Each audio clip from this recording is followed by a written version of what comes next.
Welcome back, everybody, to the Even Your Dynasty show. We've got Dan here, Ricky here, and from the Second and King podcast, Darius is joining us today. How's it going? It's going good. How about you guys? Good. I'm great, guys. Yeah. A After lot opening better day, than I'm great. a lot better than if our Kings Patrick Bailey and Wilmer Flores didn't come through in the ninth inning yesterday. Yeah, who saw that coming? I did. I called it. Yeah. I did say that there was going to be some ninth inning heroics. So Yeah. Yep. I didn't know, Dan. I didn't know you had called Wilmer's homer. I must have missed that in the chat. I saw your tweet yesterday or whatever. I thought that was pretty funny, but it might have been half sarcastically speaking, Yeah. but we'll say you guys can credit me. It's all good. I was at work and the chat had me like rolling the entire time. Yeah, it's a good time.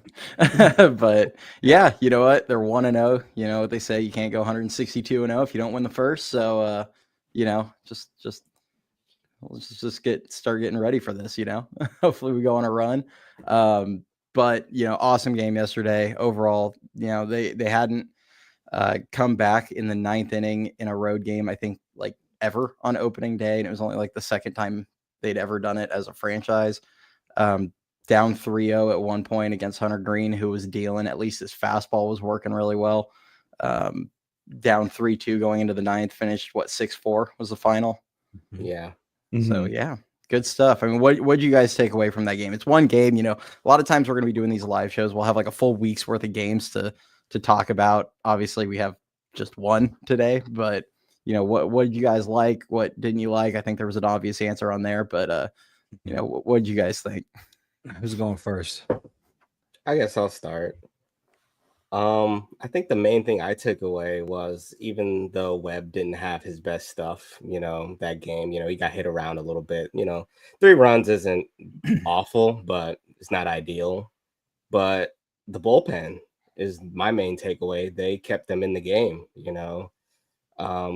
not letting the situation get away from them. It could have gone real south real quick, but they came in there, they put everything at ease, and that kind of just left the door open for that comeback later in the ninth. So I think the bullpen was one of the strengths and one of the deciding factors in this game for the Giants, for sure.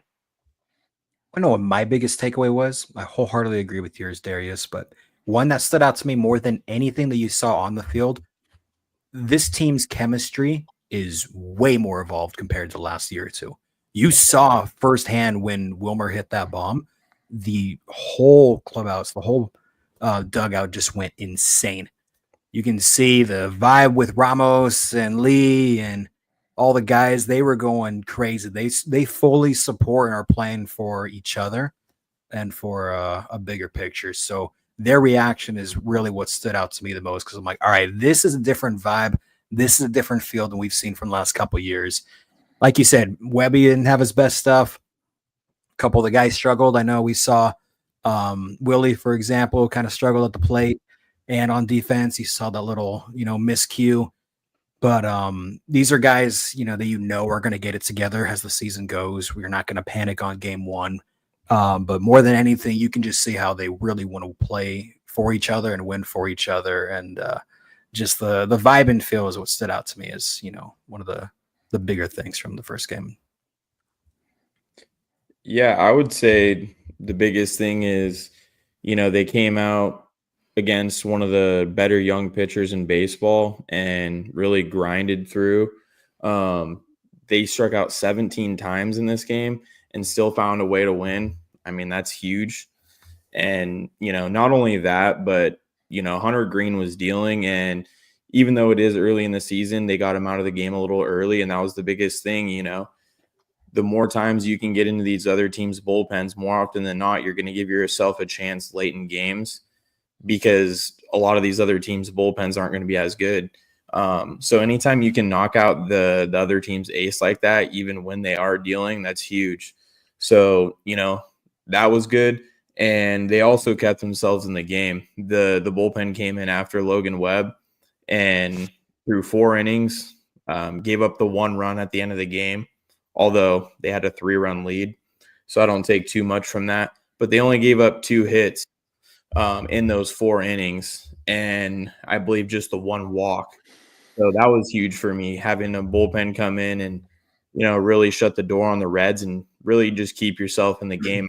Ramos hit that 2-run homer to make it only a 1-run game going into the 9th. So that was huge for me early on in the season.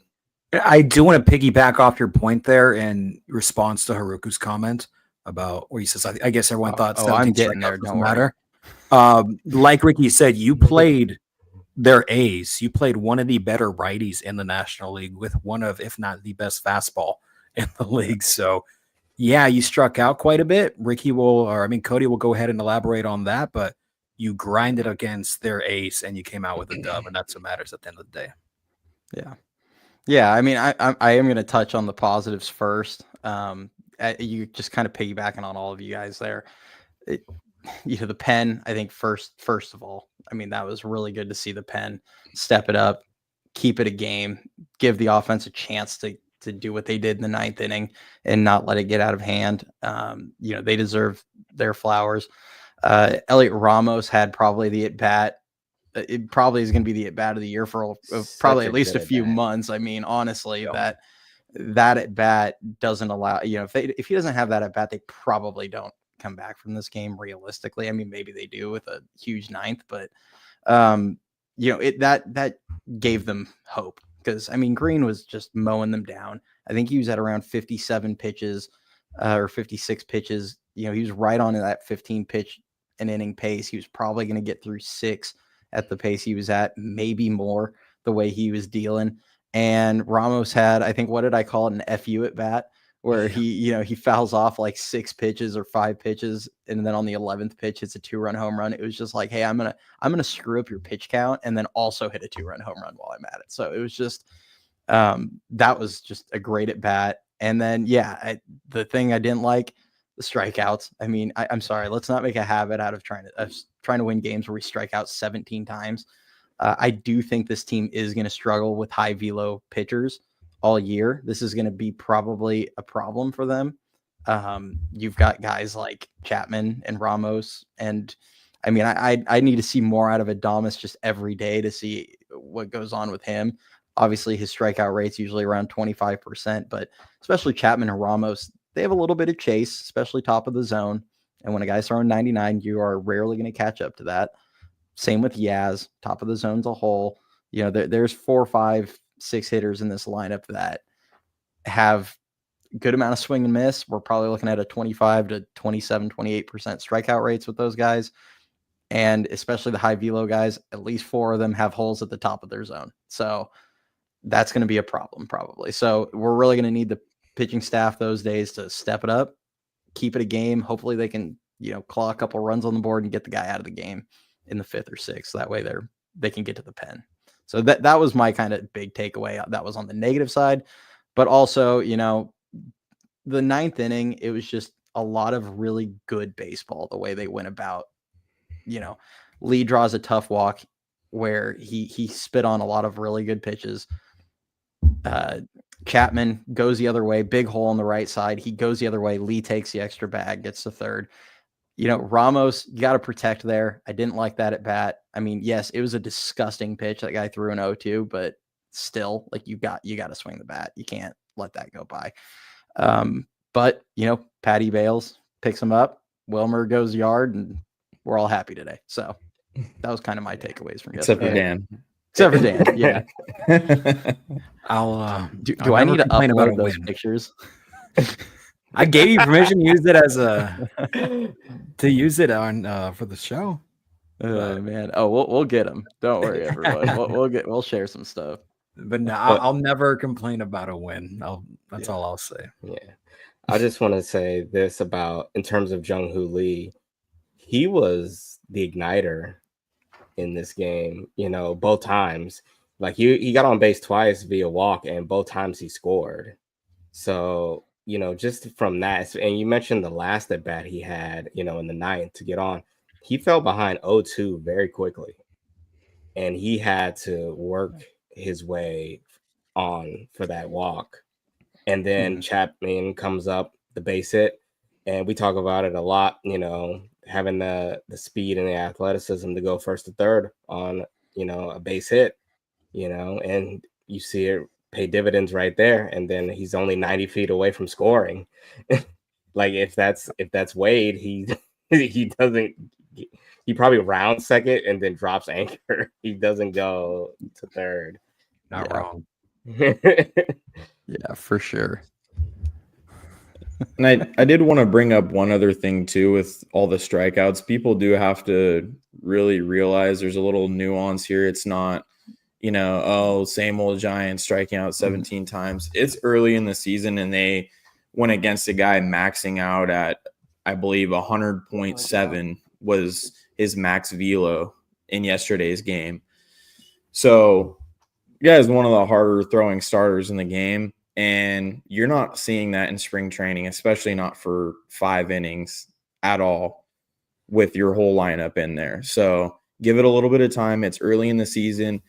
And for anybody that wasn't watching some of the other games around baseball, the Phillies, one of the better lineups in baseball, struck out 19 times in a win yesterday. So it happens. It's early. This is going to happen the first couple weeks until hitters get adjusted. Pitchers have the advantage big time in the beginning of the season, while hitters are still catching up to better pitching that you're not seeing on a consistent day-to-day basis in spring training. So let's just relax a little bit on the strikeouts. I will be the first one to complain about all the strikeouts if we're seeing this in 2 weeks from now. Yeah. And I don't think Lee is going to strike out. Lee might not have another multi-strikeout game in the next 4 weeks, honestly. That wouldn't shock me. So some of this won't be as bad going forward. But yeah, I mean, top to bottom, it was pretty. It was ugly. It felt like they were an out every time they came up. But here's the thing. Listening to on the radio. Here's the thing. Last season and the season before, we struck out quite a bit, and we couldn't come through with the timely hits to pull off a win. It's game 1 of 162. Sure, we struck out quite a lot. We still pulled off the win, something we couldn't do for years past. We still came up clutch when it mattered. We still came back from behind. Everyone needs to just chill a little bit. We won. That's all I'm saying. This is a game that we would have lost last season and the season before. And probably the season before that, too. So, and for what it's worth, the Giants were only 19th. Well, I guess it'd be 11th. They had the 11th most strikeouts last season. Just it felt like they always came with a runner on third in less than 2 outs. It feels that way when you're not hitting homers. Yeah. I've been getting messages like this for the last 24 hours. Oh, wait. Ready for this? Oh, God. Which one is it? This one? Here you go, everyone. You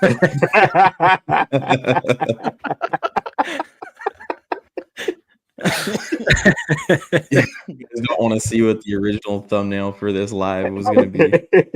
Oh, my God. Oh, that's next, Ricky. Don't worry. I got that one, too. This was the alternative thumbnail for this video, if anyone was wondering. I think everyone knows that Gregor Blanco is my favorite Giant. Your face, bro. Yeah, what is that picture? Yeah, well, Ricky, man, you gave Dan's smile, and I got this face going. You're just out of luck on that one. I had to go to a live video. And that's the pause. Yeah, and it just happened to go there, and I'm like, this is perfect. Dude, everyone says that Wilmer and I look like brothers or cousins, or I get this all the time too. That's why I rolled with the Step Brothers one. That's perfect. It's funny, right? Yeah, that's awesome. Oh man. Oh gosh. I would just want to say it's funny because I crawled under or out from under a car earlier today, And I'm like, why do I have like 30 texts? And I pull my phone and it's just a picture of me and Wilmer. I'm like, these fucking guys.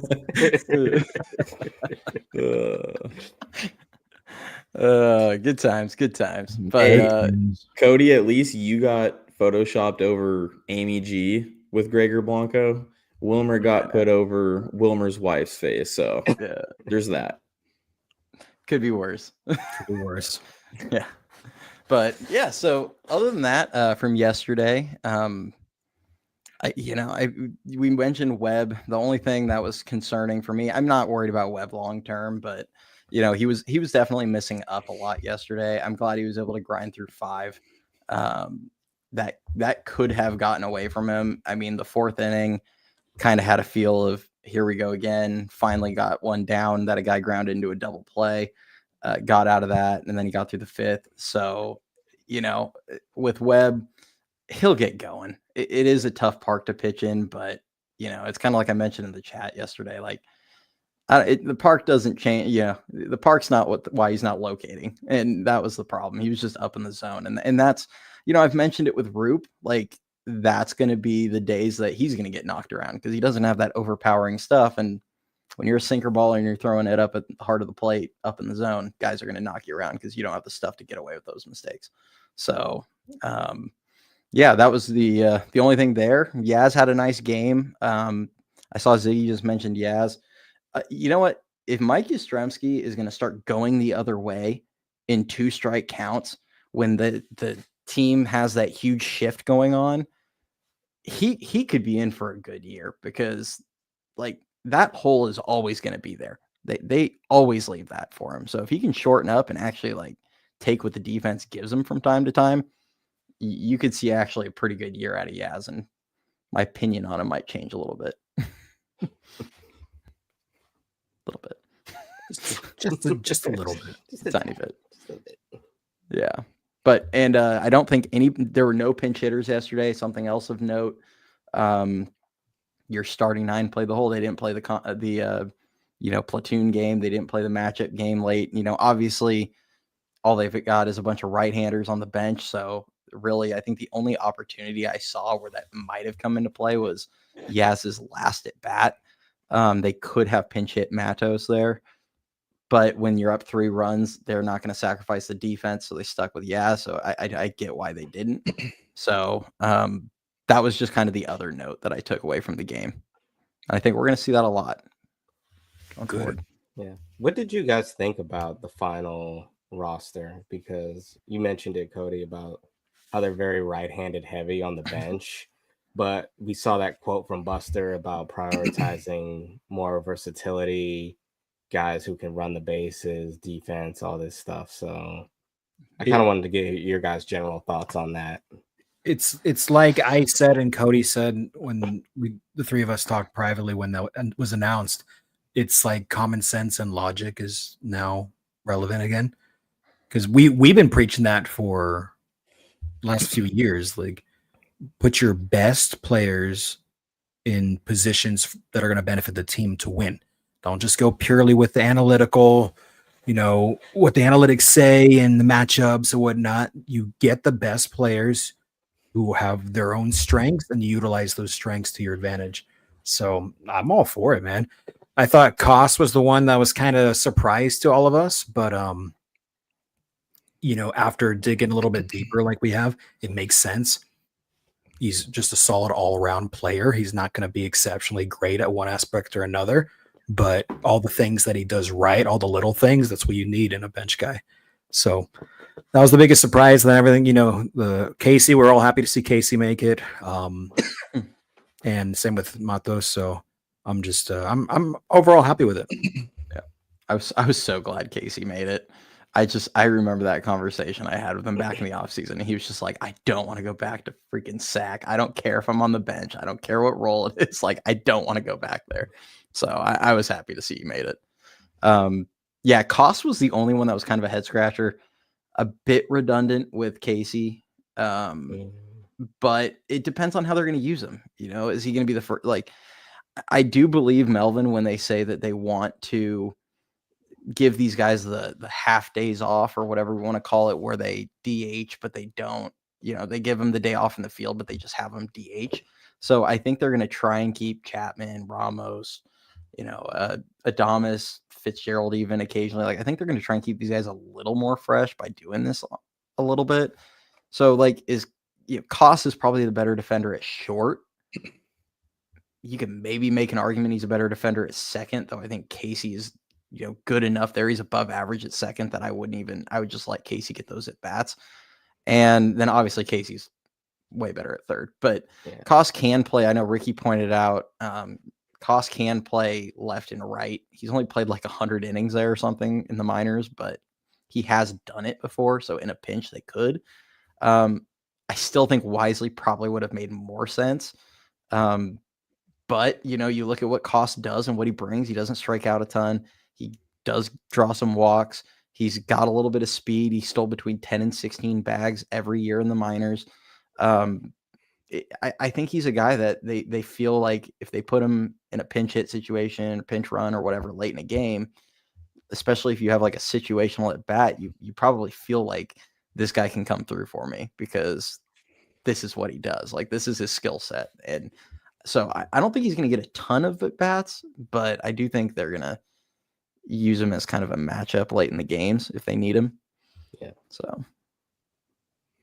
Yeah, I think you hit the nail on the head with Christian Koss making the roster. I know when we kind of looked into it the other day, my biggest thing with Koss, not getting a ton of playing opportunities coming off the bench, the biggest thing was looking at his strikeout to walk ratio. It was almost like 1-to-1.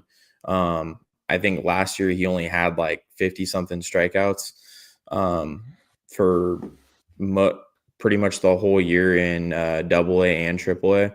And while his power did come down a lot the last 2 seasons in the minors, he really improved his contact hitting. And I think they just value that with a guy that's not going to get as many reps. Just put the ball in play, see what happens.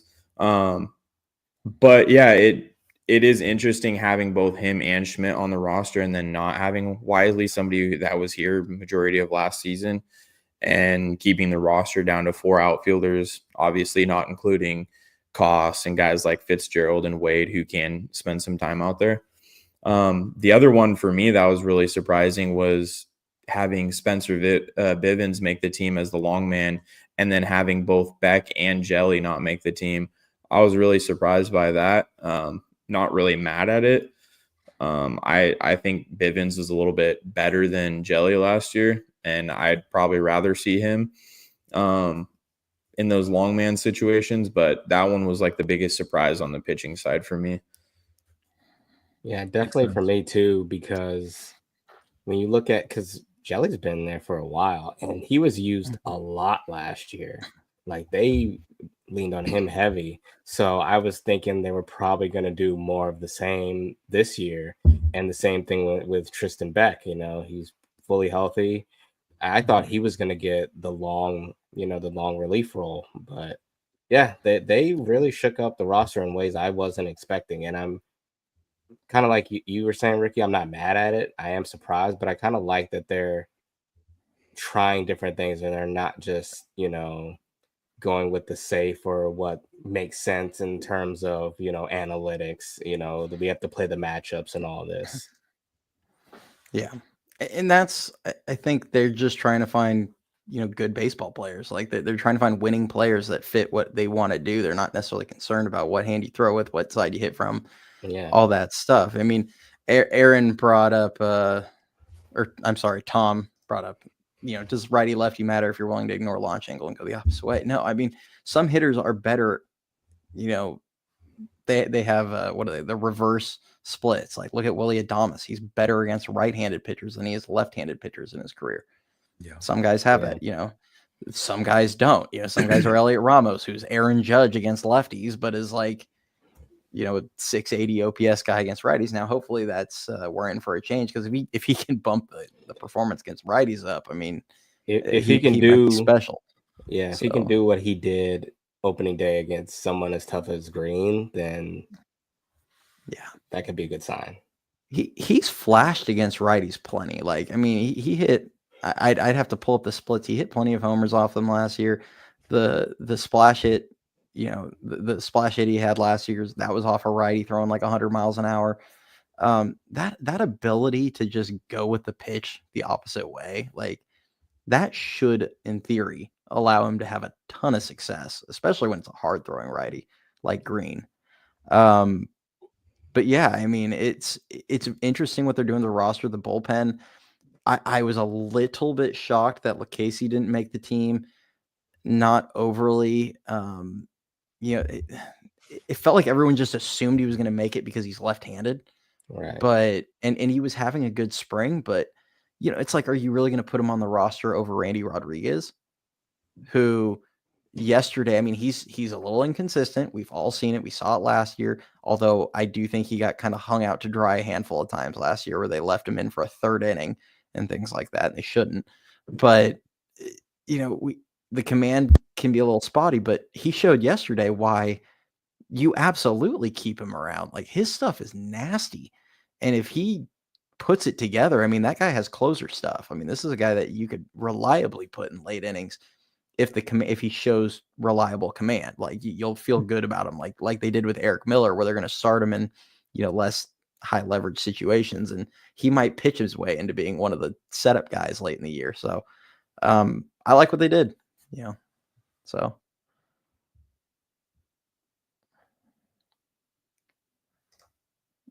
And Aaron also said this. What do you guys make of Doval being a no-show yesterday and them choosing Rodriguez over him? I think that had to do with the score, honestly. What was it, 6th inning? And they were down 3-2. I don't think that's the time to use Doval, honestly. But, had they taken – if they were up 3-2, we might have seen some order. Like, I don't know if Doval would have pitched the 6th, but you might have seen Miller in the 6th, Doval in the 7th, and it might have been something like that. But I think it was the score dictated that Rodriguez went in the game more than anything. No, for sure. So, just wanted to touch on the comment previously by same guy Mike O about the Birdsong versus Roop competition in the rotation. My thing with Birdsong not making it over Roop is just, honestly, I think they feel Roop is a little bit more consistent, a little bit higher floor of a guy than Birdsong. I think Birdsong, not this spring, but in the past, has really struggled with his command at times. And I think Roop has proven a little bit last year and through the spring this year that he has a little bit higher floor. So I think it makes sense for him to start in the rotation at the beginning of the season.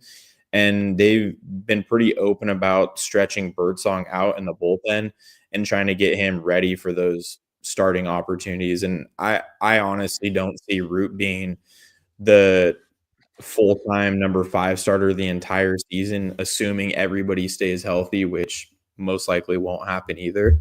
But I fully expect Hayden to be starting games all throughout the season. I don't think this is, Hayden's just going to be stuck as some random long man without a true role in the bullpen all year. So I would fully expect to see him within the first 2-3 months of this season starting games here and there. Yeah, and what are your guys' thoughts on this? Because I have, we'll call them concerns. I know you guys have all heard me. I am not really thrilled with Birdsong being in the pen. To me, it feels a lot like they're making a plan around guys going down. And it's like, that's great. I mean, it's good to have a plan in place if guys go down, but we shouldn't be planning a guy's workload based around, someone's going to get hurt. I'm not a fan of that. And I feel like if these guys all stay healthy and it drags, if we're in mid-June and Hicks is not gassed out yet, Roop's still doing his thing, Verlander hasn't missed any time, if everybody's still healthy, which it can happen for a couple months, like that does happen. All of a sudden we might look down at Birdsong, he's got like 20 innings. And it's like, this guy needs to be stretched out like at some point. And I don't really care if you send him down to sack and you're throwing him 70 pitches, 80 pitches, and just kind of keeping his pitch count to like sub 90 while he's down there, but he's getting 3, 4, or 5 innings and you're trying to manage the workload. That way he is available for like the entire second half. to me, that's still a better option than, hey, we're going to put you in the pen, and shy of someone shitting their pants in a game, you're probably only going to get like an inning or two. Like, I don't like that plan. I mean, it feels like we're banking on guys like Hicks just having stinkers and Roop. And to me, if you were going to go this route, put him in sack. But really quick, to piggyback off of Ricky before I get your guys' opinion on that, I think at the end of the day, JP Martinez's philosophy of we're going to throw strikes is the reason why Roop's there. It's just plain and simple. He's a strike thrower. And his issues come where he's missing up in the zone, but he's still missing in the zone. You know, like that's the difference. He doesn't really have those outings where he walks 5 guys. So I think that's why. It's just the style of team they've built. They're building a defense first team, really good infield. You know, Bailey behind the plate, Lee in center, Yaz in right, even Ramos in left is a plus defender. I mean, they've kind of put plus defenders everywhere but first, essentially. So pitch a guy, you know, have a guy that's going to pitch to contact and roll with that. But, you know, he's probably not going to make it the whole season, to Ricky's point. His career high is like 107 innings. If we can get 125 or 130 out of him, I'd be pretty thrilled this season. Yeah. So firstly, you guys nailed it with the root point. That's 100% why. Secondly, to your point about Birdsong, I think all of us would have preferred him to get stretched out and sack. Yeah, for the reasons that you're describing. But my theory is exactly what Ziggy said. In my opinion, it's Hicks insurance. Because what happens if he's down in Sacramento and Hicks just completely, you know what, and just goes off the rails? Then you're going to have to make a corresponding move to get another guy up. And I think in this point, it's one of those things where they'll try to get Birdsong in, you know, as much as they can in a relief role for the first few weeks. But ultimately, it's Hicks insurance. Yeah. So that's the way I look at it, at least, because then you know you got a guy there that's ready and able to step in, whether Hicks is just completely blowing it in the second inning. Obviously, we're all hoping for a great season out of Jordan Hicks. Don't get me wrong, but none of us are overly confident about him being a starter. So I think having Birdsong, you know, in the pen, ready and able to get you 5+ innings if need be, that's what his role is going to be for the first, you know, few weeks to see how the Hicks experiment plays out. And it's hard because other than as a long relief, and sorry, Ricky, to jump in, other as a long relief, like the only other value that's really there is, you know, if a dude's like scratched day of. So it's like, okay, we don't have to roll Spencer Bivens today or anything like that. Like it's really just like, oh, a guy had, you know, Birdsong had the hangnail or whatever, his nail ripped off the other day. Like if it's someone else had that or comes down with the flu, it's like a day of savior thing. You're not, especially if you're on the road. But I mean, other than that, it's like if a guy's hurt or whatever's ailing, you're going to know in advance. Like they'll fly these guys out if they're worried about a guy making his start and just park them in whatever park and be like, okay, well, we'll decide if we make the roster move now. And so that's why to me, it's like, just let him get his starts and sack and call him up if you need to, like, but I don't know. What do I know? You wouldn't need, I'm just saying, you wouldn't need Hicks insurance if you just put him in the damn rotation to begin with. Thank you. Yeah. Personally, the way that they are trying to use Birdsong to start the year, I would have done exactly what Cody said and just start him in sack. And honestly, if you want to build somebody up because of how their spring went, throw Harrison in the damn pen and have your second lefty, because at the end of the day, that's basically like your last bullpen guy at this point, because you look at all those other guys, they have pretty clear defined roles except for Birdsong.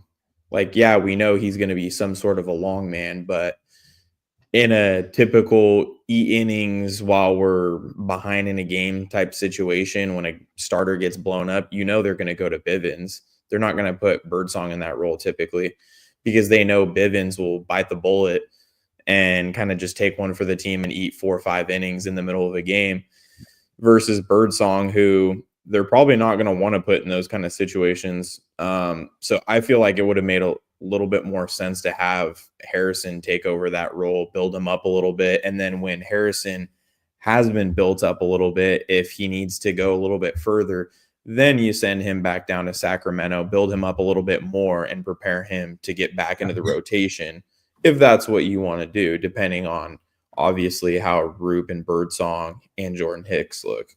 So that's the way I look at it. I personally would have either gone that route or just add Joel Peguero to the 40 man and have him start the season, because he's a guy with throwing the velo he throws with.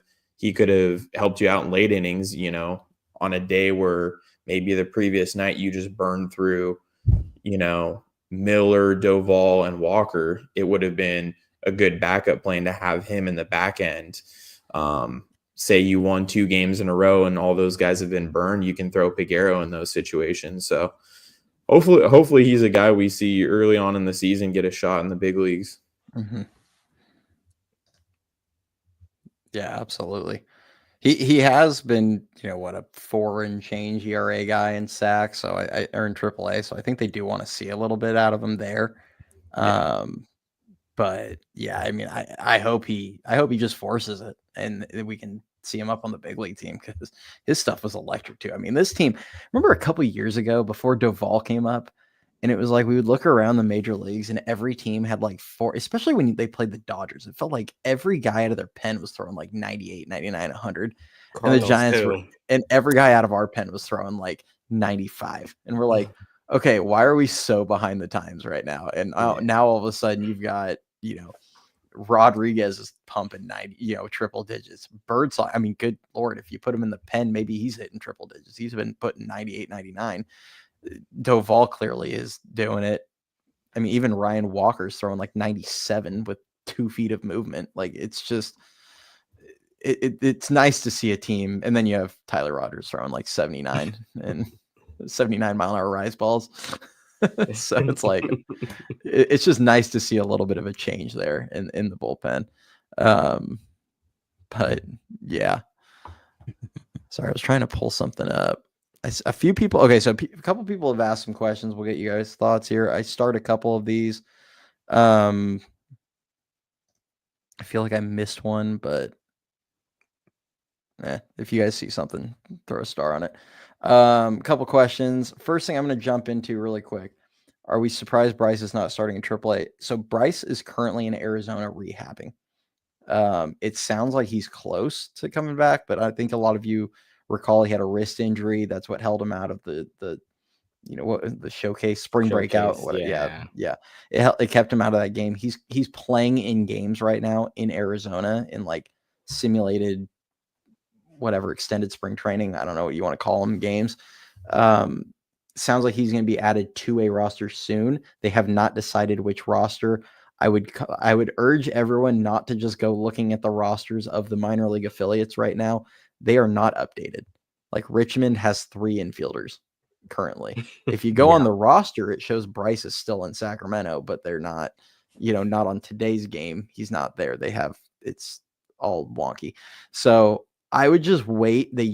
All the teams will send out, if you follow them on X, all the different affiliates will usually send out like here's our roster, and just wait for that to go out or something official, or when the games are all starting, which AAA started today, AA, high A, single A, all start next Friday. So probably by then you're going to know where everyone is.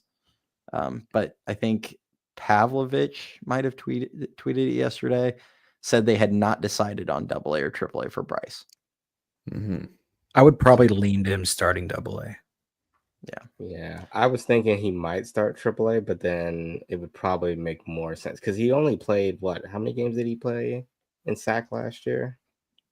He played like 8 in AA and 9 in SAC. Like it was not a lot. Yeah. So I could see him easily going back to Richmond.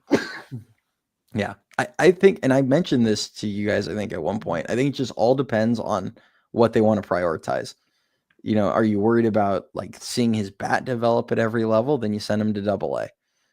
If you're worried about his defense, I just say jump him right to SAC, because just the easy access of the coaches you can get there. I guarantee you JT Snow will go to Sacramento to work with Bryce Eldridge during the season if he's in SAC. I can't say he would go to, Richmond. Same thing with Wotus. Same with some of these, other instructors that they could potentially get eyes on him. Like, I think if they're going to try and work on his defense and really get that up to speed, I think he's going to be in sack at that point.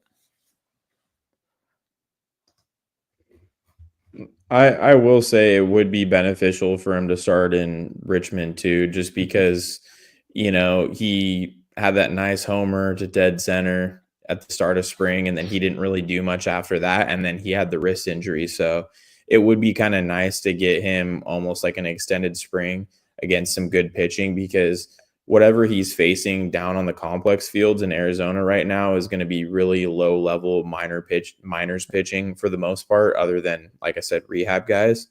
So I think it would be a little bit more beneficial for him to get down in Richmond and just play full time at first base and just see how the bat plays out there. And then if he's just lighting it up, then you find a spot for him in Sacramento, and then you start going that route. But there's absolutely no rush to be bringing, this guy up to sack and then trying to force him up into the big leagues if he's not absolutely dominating. I mean, the guy's still 19 or 20 years old. So, I mean, let's take our time with the guy.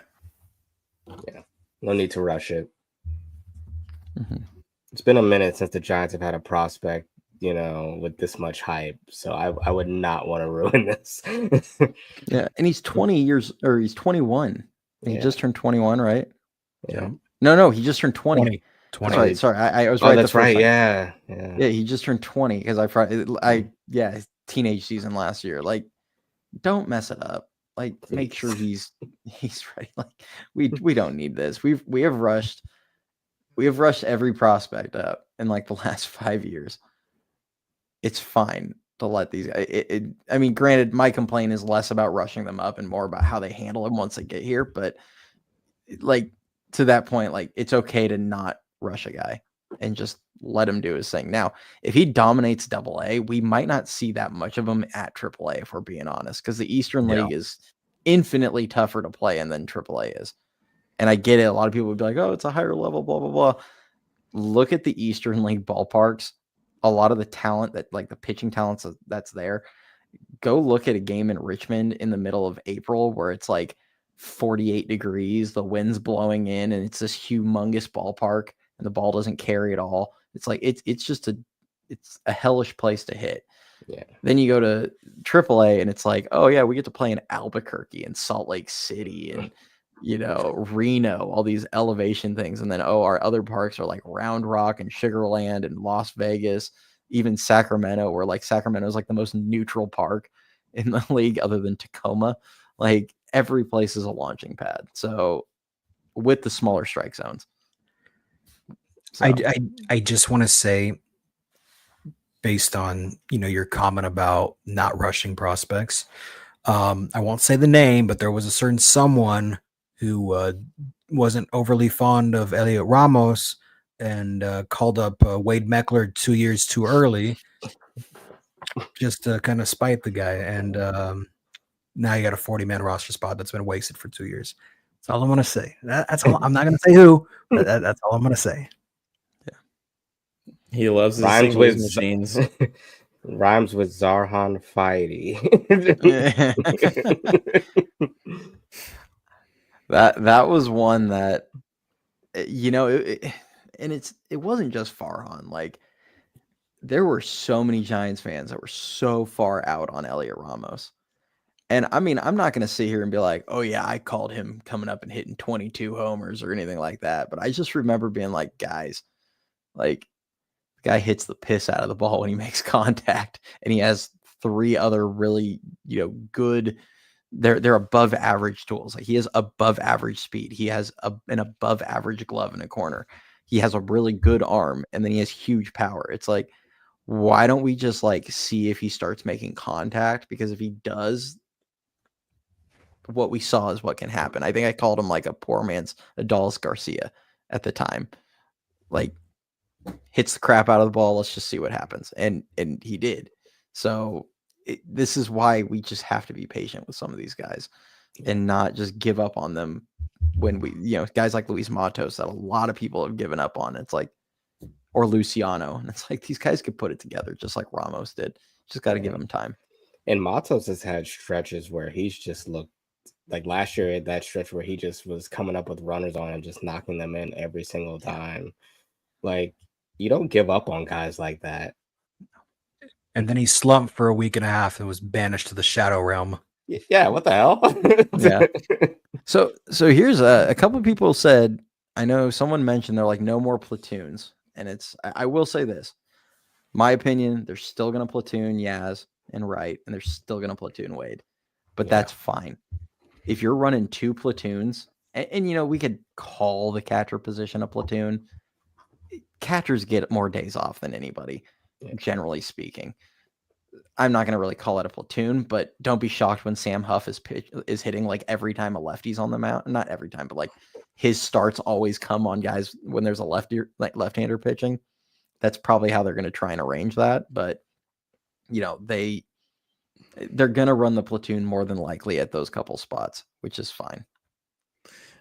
Yeah, they've been pretty damn open about limiting Bailey's at bats as a right-handed hitter. So I fully expect Huff to probably be starting like 35 to 40% of the games at catcher. And they love, for whatever reason, hitting Bailey in like the 5 spot.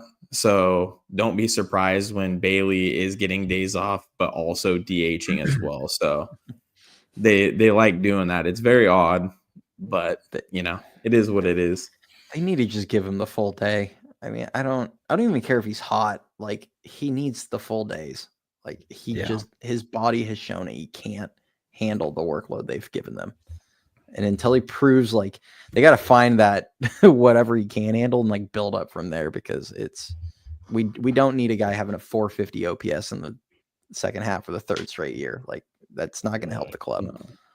But I have a few more start here. We're going to run through them in order, and then we'll kind of touch base on tomorrow's game and the rest of this weekend. I have back-to-back that have to do with Fitzgerald, so I'm going to just kind of pull both of them up. Why is Tyler Fitzgerald batting last? Makes no sense compared to late. I think that meant late night Lamont.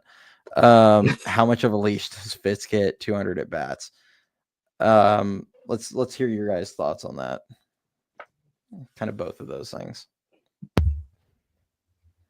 Darius, lead it off, brother. Well, as far as like the lineup is still kind of weird to me, because I mean, we've kind of talked about it. I'm still not a fan of Lamont leading. Lamont leading off. I see what they're trying to do. Like, it's, we know that back in the KBO, Lee had experience hitting in the 3-hole, and I think they're trying to get as much production out of the lineup as they possibly can. But it's really configured to me. Like, if my ideal lineup, at least at the top, would be Lee, and then I'd probably go, if you wanted to really like go with the whole Lamont gets on base a ton, then I would just have him hit behind Lee, like, especially if there's a righty on the mound starting. Yeah, like that makes the most sense to me, because if Lee gets on, then say he walks, then Lee's at second, or if he gets a hit, Lee's probably at third. And then, you have it set up for guys like Adames and Chapman and Ramos. Like, that just makes the most sense. As far as Fitz hitting 9th, I mean, yeah, that was weird. I figured Bailey would hit 9th, but he's hitting 6th for some reason. But I guess I can't say too much about it because he came up with the game-tying hit yesterday on Thursday. So, yeah. Fitz is batting 9th for one reason, and Cole nailed it. It is speed. That's the reason he's batting 9th, plain and simple. Yeah. Turn over the lineup. Exactly. That's why. Yeah. He the reality is he strikes out too much. I think all of us have concerns about whether or not he can sustain what he did last year. Hopefully he does. It takes a lot of pressure off of him by putting him 9th. The speed is super valuable down at the bottom of the order where you're turning it over to the top. I mean, I agree with Darius. I'm not hugely. Everyone knows how I feel about Lamont Wade Jr. leading off. I don't like it, but in the reality, in reality, unless Tyler Fitzgerald demonstrates an ability to reliably get on base at like a 330 clip, what's the better option really at the leadoff spot? You're kind of stuck with Wade right now.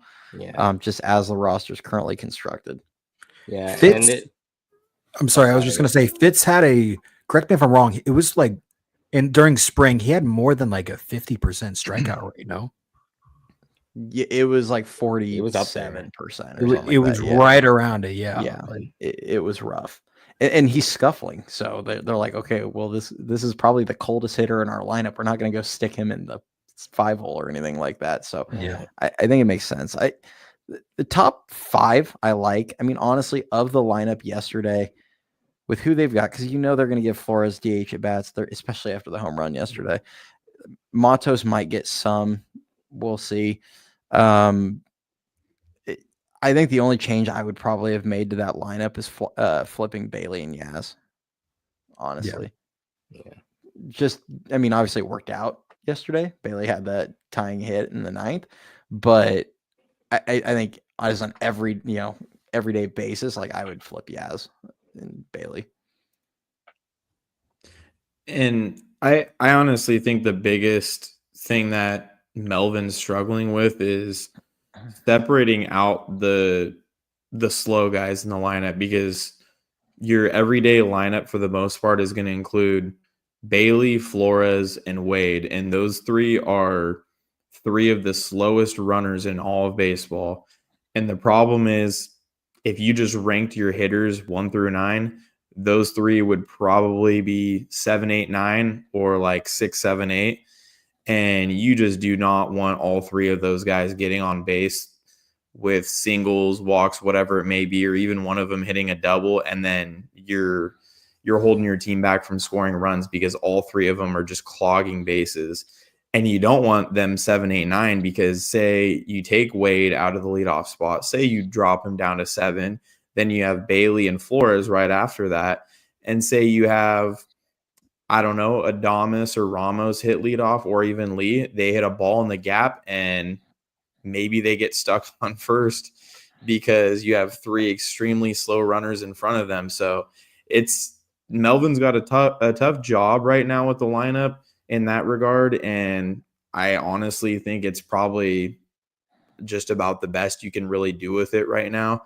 I don't think Yaz and Fitzgerald back-to-back at the bottom adding a little speed is bad at all.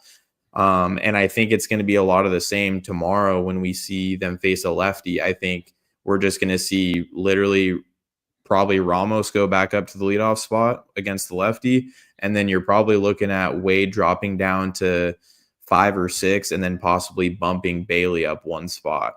But that's probably pretty much what your lineup's going to look like tomorrow as well.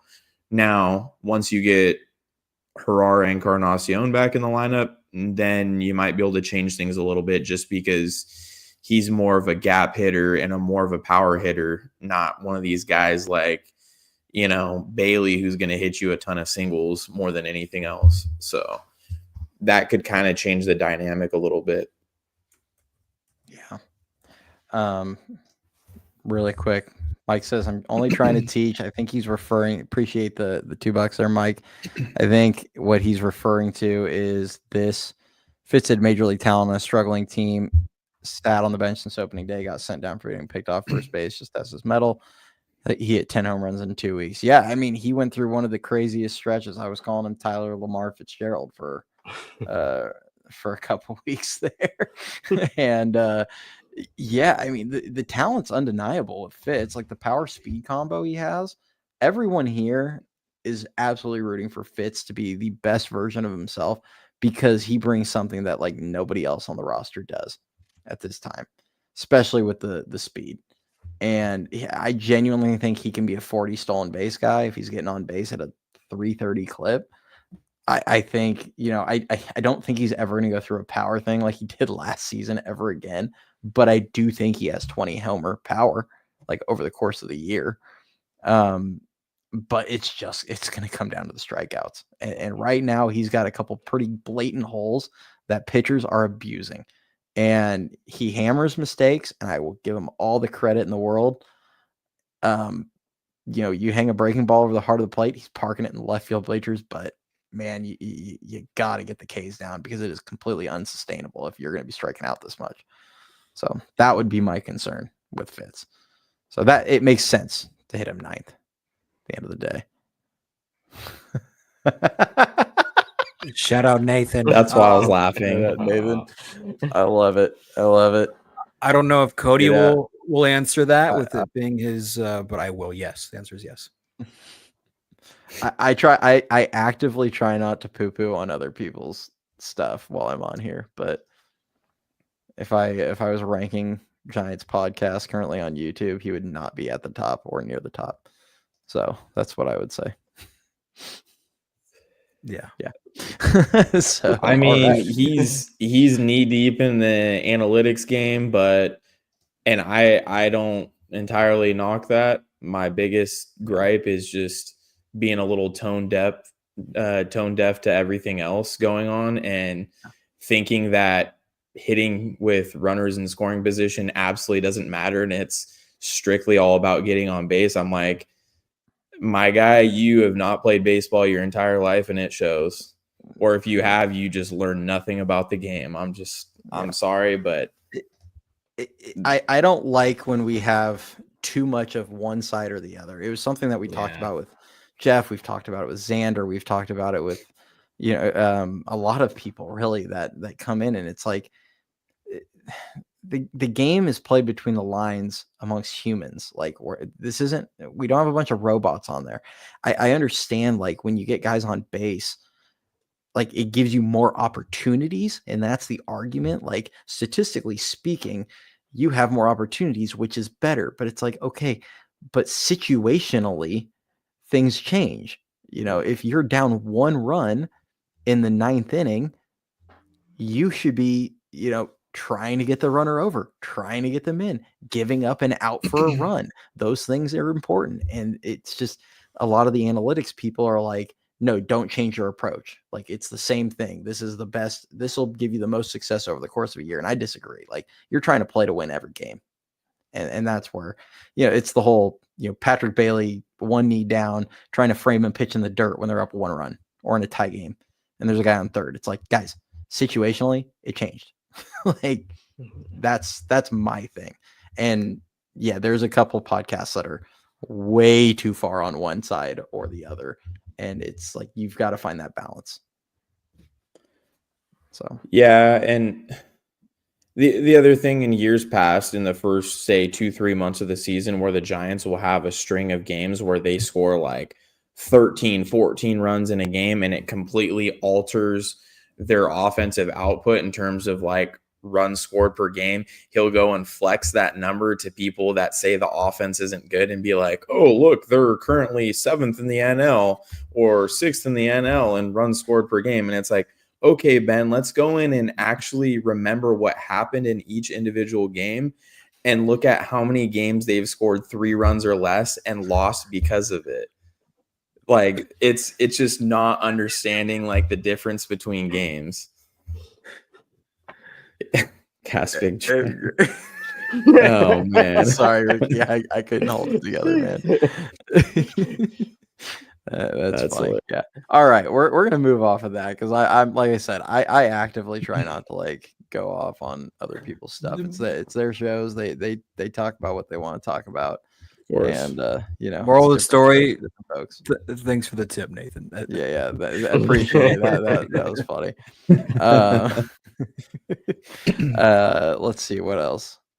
Cole says, hey guys, question for y'all. Do you think the Giants will trade for a lefty soon? This can't be sustainable with one lefty. I mean, I would actually disagree that it can't be sustainable, just because it's about having the best arms. It doesn't matter what side they throw from. If Miller was still being used as an opener from time to time, I would 100% agree that they need another lefty in the pen, like badly, because you're spending your only bullet in like the first inning. Now, I don't think it's necessarily the end all for this team, especially if they have guys that are, if you have right-handers that are just extremely tough on both sides, who cares? Yeah, and it's kind of like what we were talking about with the bench as well. Like, as long as you have quality like arms in the pen, then it doesn't really matter if they're righty or lefty. Just guys. You just need guys who can get out in close games, in tie ball games, or games where you have the lead. That's it. Yeah, 100%. Like Miller, he's gonna play when they play the Dodgers. Miller's gonna enter the game somewhere in the 6th through 8th innings to face Ohtani. Like that's what they're gonna do every time. And he's gonna punch him out every time. Yeah, like that's what they're saving that bullet for. They're gonna go, hey, we want this guy to face Ohtani and Freeman, and then we'll move on from there. Like, so let's see, we got a few more in here. Then we'll talk a little bit about tomorrow's game as well. I'm going to save Mike's comment about Verlander tomorrow for when we get to that. But thoughts on Ramos at leadoff?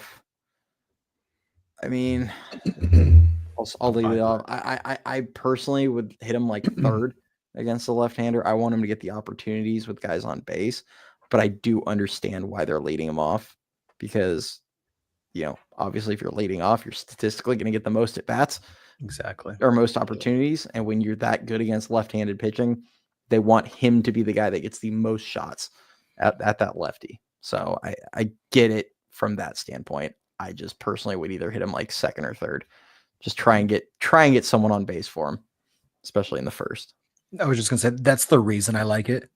Yeah. Ideally, like you mentioned, you'd want him in a position to drive in runs, but beggars can't be choosers. I'd rather have him, one of your better hitters on the team, see the bulk majority of at-bats in a game like that. So I get it. Yeah, I don't particularly like it either, but he'll, like you said, he'll have a better opportunity to see a lot of pitches. He'll probably get opportunity to hit better pitches as well. So from that standpoint, I don't hate it. He's got the speed, at the top as well. If he gets on, maybe he can swipe a bag. Yeah. But before Ricky goes, I just want to say it's a hell of a lot better than having Soler. Oh Jesus! Why'd you have to bring that up? I forgot about that. Facts. Yeah. I will say without a prototypical leadoff guy that's able to start most of the games, it's honestly probably your best bet. Ramos's OPS last year against left-handed pitching was, I think, 1,100. So, I mean, dude absolutely rakes. And at the end of the day, yeah, you do want the guy, basically your best hitter, to get the most chances against that side. And you want to get out to big leads early on in games. And the thing is, with Lee, Adames, Chapman all healthy, it gives you a really good chance to get him on base and then guys that can actually bring him in afterwards. So while I do like Ramos up with runners on base, I do think they have a really good shot at scoring runs when you have a guy like that. I mean, I don't want to bring him up, but when Austin Slater was going good and they had him in that role, it did work effectively early on. And then they just completely overused him when he wasn't that same guy anymore. But that's ultimately what they're looking for in that leadoff spot.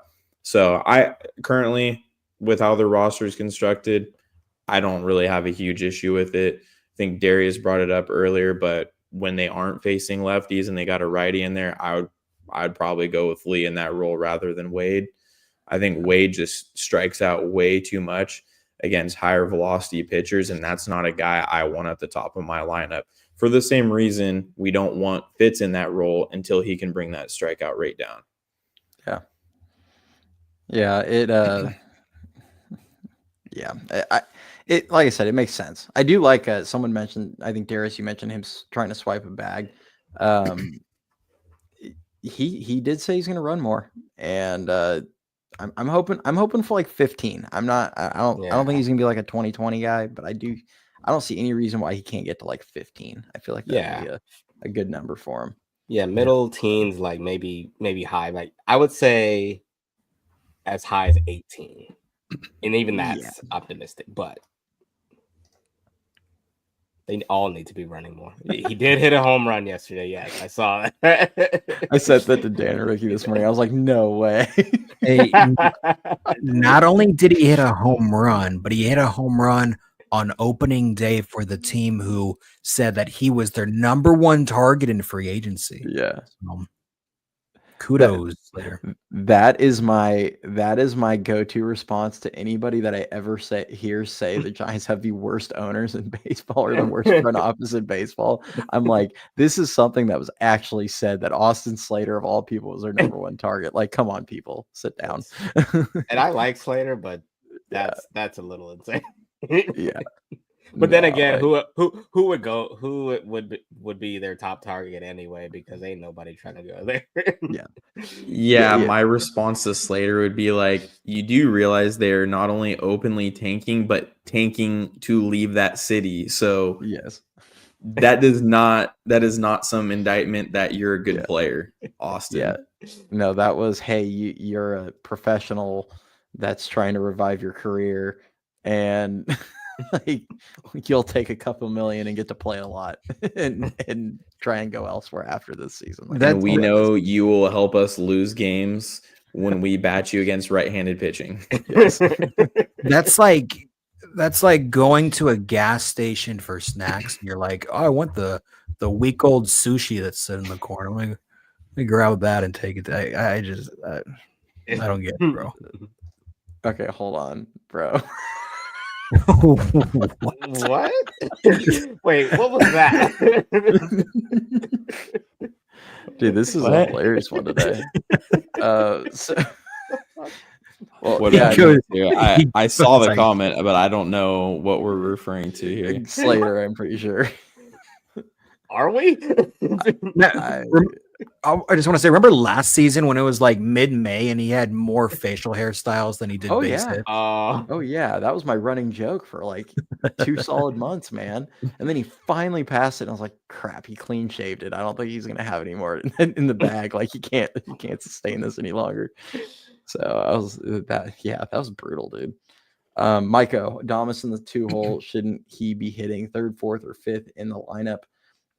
Yeah, I mean, honestly, there's a case to be made. If you actually look at Matt Chapman's splits in each spot in the lineup, he rakes in the 2-hole. So there is a case to be made, and Adames is a better hitter with runners in scoring position in his career than Matt Chapman is.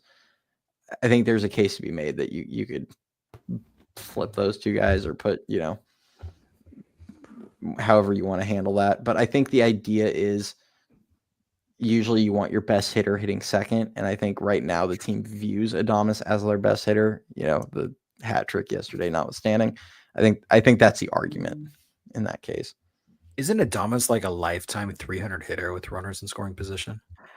I'd have to pull up his overall splits. I know last season he had like a 900 OPS or something like that. I mean, he just dominated with. And God forbid he came up with 2 runners on. He's probably going yard. Yeah.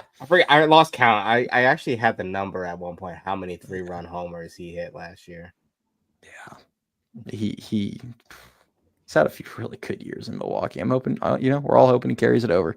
This will be the last one that I do for this, and then we'll jump over to tomorrow's game, and we'll kind of do a, looking forward thing for the next couple days. So Cole says, who do you guys think will be the first player brought up or sent down?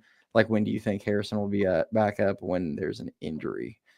To answer the question regarding Harrison, I have no clue when we're going to see him back up. I think Birdsong gets first shot when somebody gets hurt. He's already on the roster. He was clearly better than Harrison in the spring. At the end of last season, he actually showed a lot more potential. He has a lot less of the, command issues as Harrison. He does have some, but it's less. And frankly, he's got 3+ pitches where Harrison has 1. So if I'm the Giants, I'm having Harrison learn like, I don't know, a gyro slider or something, sharpen up his slider, do something to try and get swing and misses out of an off-speed pitch, because it's not sustainable doing what they're doing with a fastball only. As much as I love seeing the velo get back up, it caps his ceiling when that's all you have. So Yeah. that's what I'll say. But prediction, probably Koss, honestly. Like whenever Harar comes back, if they haven't done something yet, whenever Harar comes back, it'll probably be Koss that goes. If Harar doesn't come back on the early end of his timeline, I would bet my money on probably Brett Wisely, just with them doing the roster juggling, because he's kind of interchangeable like Schmidt and Koss are, and he feels like one of those first guys up. If not, probably Grant McCray. I don't see there being a ton of flexibility on the pitching side unless they did something weird like they've done in the past, where say Bivens goes 5 innings one day, so then they go send him down while he rests and then bring up a Beck or a Jelly, just kind of getting a fresh arm in there. But not counting that, I would say Wisely or McCray. Yeah, I'd probably go Wisely McCray too, as far as if they needed somebody first up, it'd probably be them for the same reasons you outlined. You know, they can be plugged in just about anywhere. And as far as Harrison, yeah, kind of going with, I say this a lot when talking about Kyle Harrison, is he needs to establish like more of a repertoire of pitches around his fastball, because he's very one-dimensional when all he just has is the four-seamer. And, you know, when it's on, it's pretty good. But if that's all he's got, then he's going to get hit around. Like his slurve just is very underdeveloped. He doesn't have a full arsenal like Hayden Birdsong does. Like Hayden Birdsong has the kitchen sink he can throw at you, which is rare for a young pitcher. Yeah. So that's what kind of makes him stand out. So if he expects, you know, to get any kind of, you know, see any kind of time at the major league level, he'll have to get, you know, he has to get more on those other pitches. Yeah, and the slurve, he does a good job throwing it for strikes, but it just doesn't get swing and misses. And it doesn't necessarily get like hitters aren't teeing off on it, but again, like you're just not getting whiffs. And when your entire strikeout, you know, when you're a strikeout pitcher and you have to throw a fastball to get it, it just caps you. So it's just tough. You know, he's got to find something. So that's what he should be working on, in my opinion. Figure out a pitch. Yeah. Splitter would be nice. Yeah. I mean, I say a changeup, because then he could throw that in any count and it would play off of his fastball really well. The slurve, he just gets under it too many times and hangs it. And when he does, then it's like you're seeing him give up balls in the gap consistently. It's very hit or miss with that. And then, like you guys said, everybody knows the fastball's coming. So, yeah. And, you know, if the fastball's back at 95, then, I mean, Hunter Green showed it yesterday at 99, obviously different, but, you know, he was showing that, yeah, you can know it's coming, but when it's 99, it's like Major League 2, man. He's just like, yeah, here's the heater, hit it. Like, I'm not going to mess around with this. And Kyle, to his point, was an effective pitcher last season, even at like 92, 93. So if he's got the velo back into the 95, 96 range, then like he's gonna have success. It can't be your only pitch if you're wanting to be like an ace of a rotation. Yeah. So and hit the zone too. He struggled with that. I think there was a game in particular last season. I think it was against the Red Sox. They were in Fenway and he walked like 5. Yeah. I mean, it's like when Harper. You remember the game when they played the Phillies, and he like brushed Harper back like 3 different times, I swear, in the game, and it was like, and Harper was getting mad, and I'm pretty sure Bailey was probably just like, dude, he doesn't know where the hell it's going. Like, come on, man. Like, and I was like, I swear to God, if he throws one more up there, Harper's gonna go rip his head off on the mound. Like, This dude's had enough of this. Not again. So yeah, and he ended up getting him out there, but it was just like he misses up and in on lefties so much. And even when like a righty's in the box, like he'll throw that ball that's in the left-handed batter's box. It's just he misses balls, like he misses the strike zone by multiple feet, and it's just an uncompetitive waste pitch, and it happens too frequently. So he's got to tighten some stuff. So agreed. Yeah. So we got let's see, we got one more in here. So we'll jump into tomorrow. One person asked, are they going to get the game in tomorrow? I haven't looked at the radar today. When I looked yesterday, it looked like Saturday was probably going to be good, and then Sunday looked like I wouldn't count on it. So I don't know if that's changed. I'd have to pull up the radar there, but bang, we'll see. Shout out Nathan again.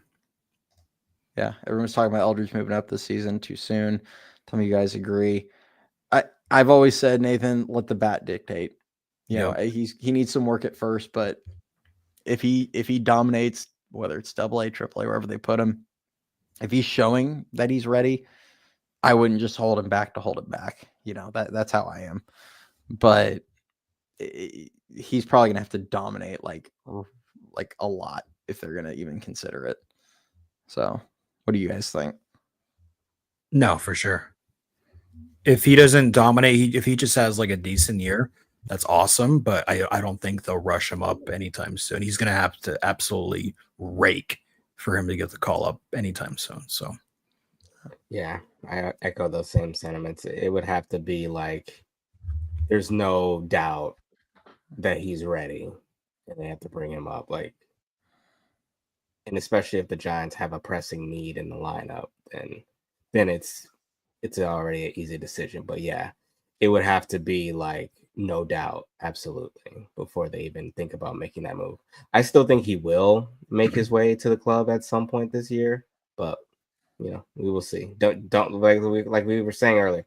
Please do not rush it. Yeah. Well, especially because it starts his clock. If you do add him, you're going to add him to the 40-man. It's going to start the clock right then, and burn an option year in the process. So now you only have really 2 more years to make sure he's like figured it out, ready to go. You're never going to have to send him back down.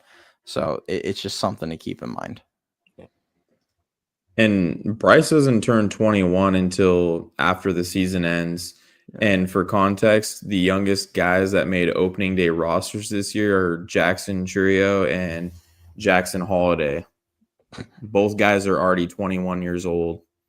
And Bryce is barely turning 20. Like, let the guy play in the minors. It will be fine. Yeah. Like, and there are only, 4 21-year-olds on any opening day rosters this year. So 4 guys, like those are the 1%ers right there.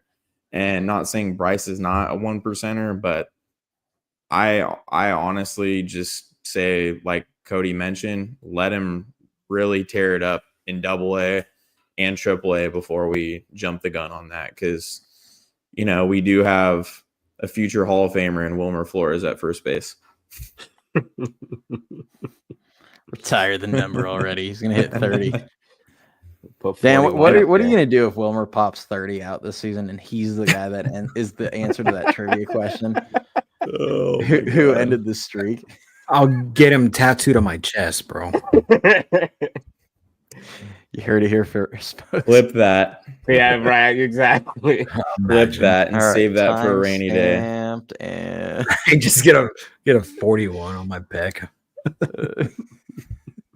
Right above my heart. oh damn.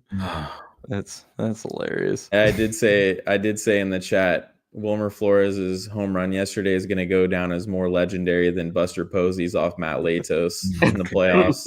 All right. Did you hear, you guys see the thing about Posey, like before the game chatting with Zach Manassian, and like some Cincinnati reporter asked him about if he like that home run in 2012, and he was just like, "Sorry if you were a kid then." That's so brutal. Buster Posey says, "F them kids." He's just like, yeah. For real. Sorry that your core memory is me crapping on your team in Game 5. Like, that's brutal. Dude, I remember going ballistic when he hit that, though. Yeah. Oh, me too. And I my still buddy's a remember. Reds fan. We were, yeah. It quieted that stadium down so quick. My buddy has Facebook messages where he's like basically from that series where it's like posts where he's like, yeah, season over, blah blah blah. So every year when we get to like September or October or whatever, I always get like like, you know, the memories pop up, and he always like tags me and he's like, LOL. It's just hilarious. But all right, let's see. Next two games, I think who we got? We got Verlander going tomorrow against Lodolo, who is a lefty. He actually didn't he have a good year a couple years ago, I feel like. Or am I thinking of think someone last else? year. I think Last last year he had year a was pretty his decent year. first good year. 4.76 ERA last season. I do believe he had one good season, but 2022. Is that when it was? 3.66. Yeah, it was his rookie year. Okay. Okay. Yeah, Oh, he was a top 100 prospect for a while. Yeah, him and Green both Yeah. were at the same time, actually. I hope I like what the Matos Reds are starts doing. tomorrow. Just, yeah. What's that? So I hope Matos gets the start tomorrow. Yeah. I do too. I would imagine he does, but I honestly feel like they're gonna roll out the same lineup. They're just gonna flip flop Ramos and Wade. Maybe drop Wade down like one spot in the lineup, and then move Bailey up one spot possibly. Yeah. But we'll see. I mean, who knows? Maybe I don't see it happening tomorrow. But if it is against, you know, a lefty in Lodolo, maybe they surprise us all and start Huff. Yeah. But I don't think they'll do that this early. yeah. Especially not often a rest day. Yeah, I don't see Bailey getting the day. I don't know. I feel like they haven't come out and said like, oh, we're gonna play Yaz and Wade every day. Like they've kind of made it sound like we're gonna do what we've done with those guys. So I feel like we'll probably see Matos and Flores will start, and I don't know who's gonna DH. I mean, Matos might just DH, honestly, if they want to play Yaz, but you know, we'll see what happens there. And then Nick Martinez and Robbie Ray if the game happens Sunday. You know, Martinez had a good year last year. Maybe that's who I was thinking of. Calling my homer for tomorrow, first homer for the Giants. It's gonna be Chappie tomorrow. That's a good one. That's a good one. I feel like Adames is gonna do something after just not having a good day. Yeah, I thought he was gonna go Oppo do. like Ramos. Yeah. I thought he would do an Oppo. That was my prediction before the day. I was like, I think Adames is gonna go Oppo Taco in Cincinnati. Yeah. It's super easy for righties. He had 2 homers off Green in his career, and Green provides the power. I was like, he's gonna just go doop like Ramos did. And he had put a good swing on a ball during the game. I thought it was gonna go, and he was my pick to actually homer in that game because you know his career numbers against the Reds and his career numbers at Great American Ballpark. So maybe facing a lefty tomorrow, he'll have a better day. Yeah, we'll see. Mike says, how confident are you about Justin Verlander pitching tomorrow? I don't know. You guys want to try and put a line together for him? I'm pretty confident. I'm gonna say I'll go 5 2/3, 6 punch outs, 2 earned runs. Yeah. I'm gonna go 5 innings, 1 run, 5 Ks, 2 walks. Yeah. I will go 5 1/3, 6 hits, 7 Ks, 2 walks. Yeah, I'm not gonna go into the hits and all that, but I think it'll be like 5 innings, 2 runs, maybe like 1 walk, 5 Ks. Like I think it's just gonna. I think this week, next week, kind of. I think you're gonna see a lot of these starters just get limited to 5 as they're still building these guys up, unless their pitch count is like absurdly low, which you know Verlander has shown he can do. But I think with him being 42, they're gonna want to kind of protect his arm. But I could definitely see him pitching into the 6 if he's having a good day. Mm-hmm. I am Sure. excited though to see him debut for the Giants.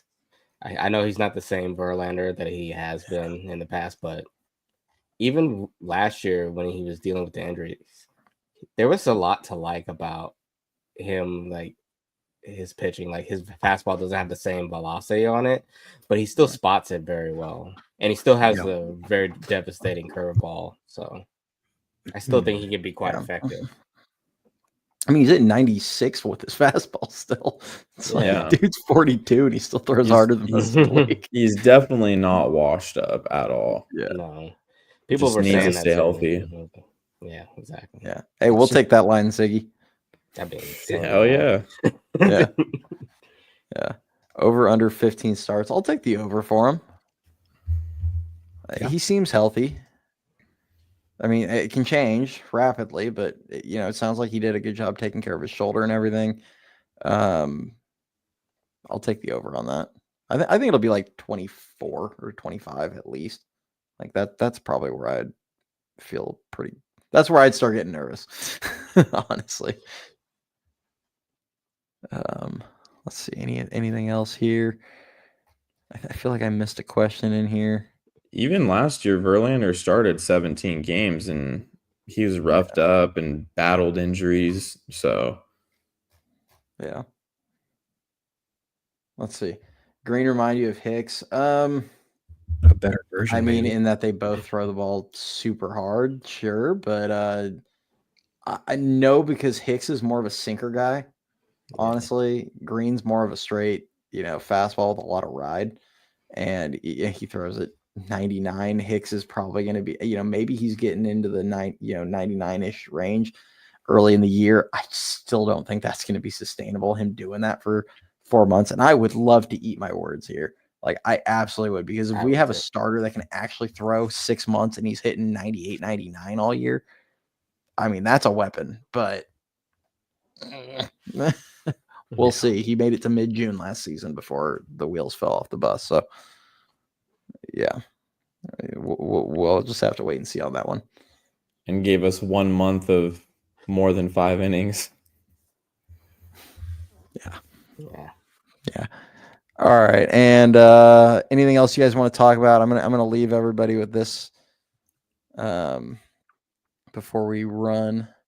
If you guys have anything else, go for it. No, it's not, Dan. I'm not. I thought it was going that route. Yeah. It's gonna be the outro. Here. While I'm pulling this up, make sure if you guys are enjoying this, please do like the video, subscribe to the channel. Appreciate all the support. Go subscribe to Darius's podcast, Second and King. I linked his podcast and X account in the description. He could probably give you more information on where all you can find him, though. Yeah. Like Cody was saying, I'm on it on Twitter. I don't call it X. Fair enough. Blue Sky as well at Second and King. Instagram, Second and King as well. Yeah, bro. It's cool having you on. It was great to be here. I appreciate you guys having me. Yeah, appreciate you, man. Yeah. All right, here you go, everybody. It's not Dan. Sorry for anyone that missed it. Let's just leave it with a Lucy bomb. 3-0, swinging away, 107.1 miles per hour off the bat. Get up, get out of here. Love to see it. And he drew 2 walks. And he walked 2 times. Yeah. Which was nice to see. Oop. Goodness. Which I think he ended up, let's see what he ended up doing. 1 for 2, 2 walks, home run. No strikeouts. Hey, there we That's go. what we want to see. The no Ks. There you go, Lucy. Sure. And no errors. Yeah. And the starter for the isotopes that was going tonight. The starter was a guy who's been starting games the last few years for the Rockies in Austin Gomber. So this isn't some guy that doesn't have major league stuff or anything like that either. So that was nice to see. Yes, he's been around. Yeah.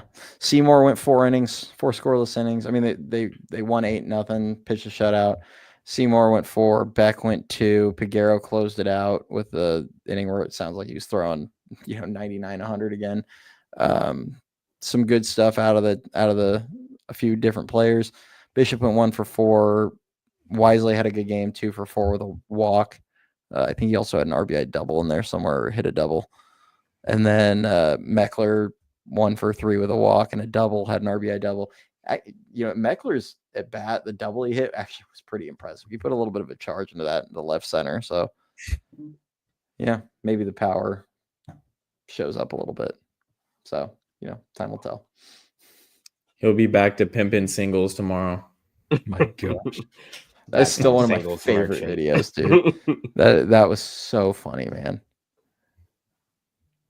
All right, everyone. But I appreciate everyone hopping on with us. Oh my God. That's for Tim.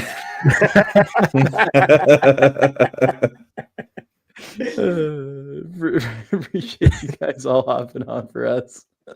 Just remember, ain't nobody got you like Wilma got you. Oh, man.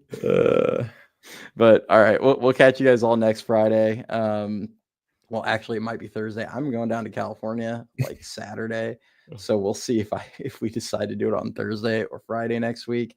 And then the following week, I'm not going to be available for that live, but I'm sure those two guys down there will probably run something.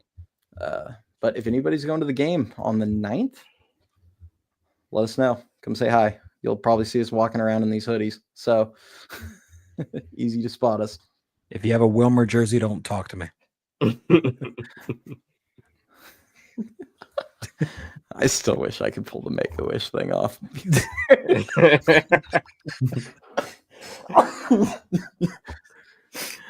Oh, man. All right, everybody. You guys have a good one.